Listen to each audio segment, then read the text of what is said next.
Assalamualaikum warahmatullahi wabarakatuh. Perkenalkan, nama saya Ayu Arumdani, NIM 1221108 dari kelas HSC.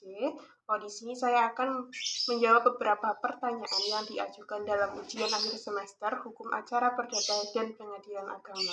Untuk soal yang pertama, apa yang harus dilakukan oleh hakim dalam menjalankan hukum acara di Pengadilan Agama? Hakim dalam menjalankan hukum acara di pengadilan agama harus memastikan bahwa proses hukum berlangsung sesuai dengan ketentuan hukum yang berlaku.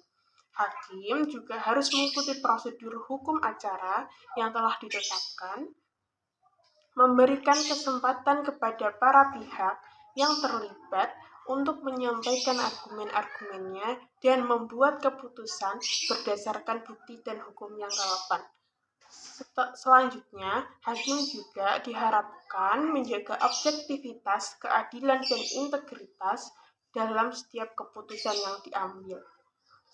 Selain itu, hal-hal yang dilakukan hakim dalam persidangan yang pertama, hakim wajib menyampaikan antara para pihak yang bersengketa pada mediasi. Selanjutnya, hakim wajib mengadili setiap perkara yang diajukan. Hakim wajib mendengarkan argumen-argumen dari kedua belah pihak yang bersengketa. Setelah itu, hakim wajib memberikan putusan yang disertai dengan alasan-alasan yang konkret. Selanjutnya, untuk soal nomor 2, bagaimana komparasi spesifik hukum acara perdata di pengadilan negeri dan pengadilan agama. Yang pertama, untuk pengadilan negeri, hukum acara perdata di pengadilan negeri itu dijelaskan pada pasal 50 dan 51 Undang-Undang Nomor 2 Tahun 1986 yang telah diubah menjadi Undang-Undang Nomor 8 Tahun 2004. Kekuasaan pengadilan negeri dalam perkara perdata itu meliputi sengketa tentang hak-hak milik atau hak-hak yang timbul karenanya atau hak-hak keperdataan lain, seperti contohnya salah satunya itu adalah sengketa tanah. Namun dalam pengadilan negeri itu juga dapat memutus tentang perceraian dan perkawinan, namun hanya dibatasi bagi mereka yang non-muslim. Selanjutnya, wewenang pengadilan negeri yang telah saya sebutkan di atas itu disebut sebagai wewenang mutlak atau namanya kompetensi absolut, yaitu wewenang badan pengadilan dalam memeriksa jenis perkara tertentu yang secara mutlak itu tidak dapat diperiksa oleh pengadilan lain, meskipun itu pengadilan agama itu tidak boleh. Jadi harus pengadilan negeri yang memeriksa. Setelah itu, dalam pengadilan negeri itu juga ada yang namanya kompetensi relatif, yaitu berkaitan dengan wilayah hukum suatu pengadilan.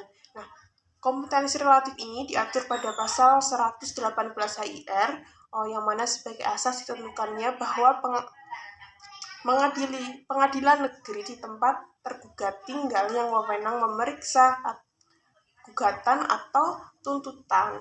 Jadi disebut dengan hak aktor sequitur.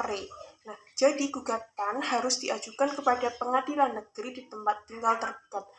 Misalnya ada sengketa tanah, yang mana sengketa tanah itu terjadi di wilayah Batang, dan tergugat tersebut bertempat tinggal di wilayah Kabupaten Batang, maka gugatan yang harus diajukan itu juga harus di pengadilan Batang, yang mana masih satu wilayah dengan tempat tinggal tergugat.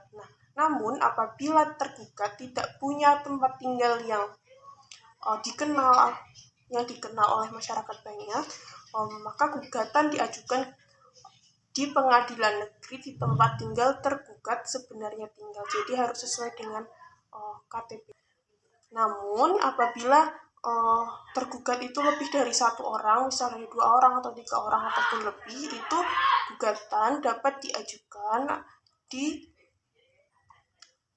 pengadilan tempat tinggal salah satu pihak tergugatnya. Jadi dipilih salah satu pihaknya.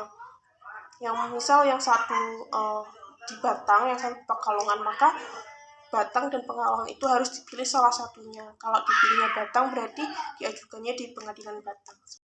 Selanjutnya, untuk pengadilan agama diatur pada pasal 49 Undang-Undang Nomor 7 Tahun 1989 yang diubah menjadi Undang-Undang Nomor 3 Tahun 2006 tentang pengadilan agama.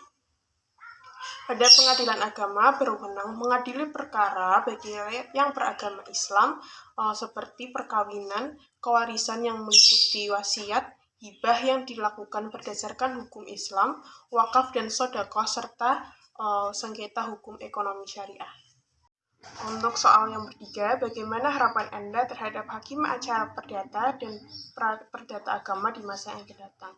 Harapan saya, di masa yang akan datang diharapkan bahwa hukum acara perdata dan perdata agama dapat terus mengalami perkembangan yang adil, responsif terhadap perkembangan sosial, dan memastikan perlindungan hak-hak individu tanpa adanya diskriminatif.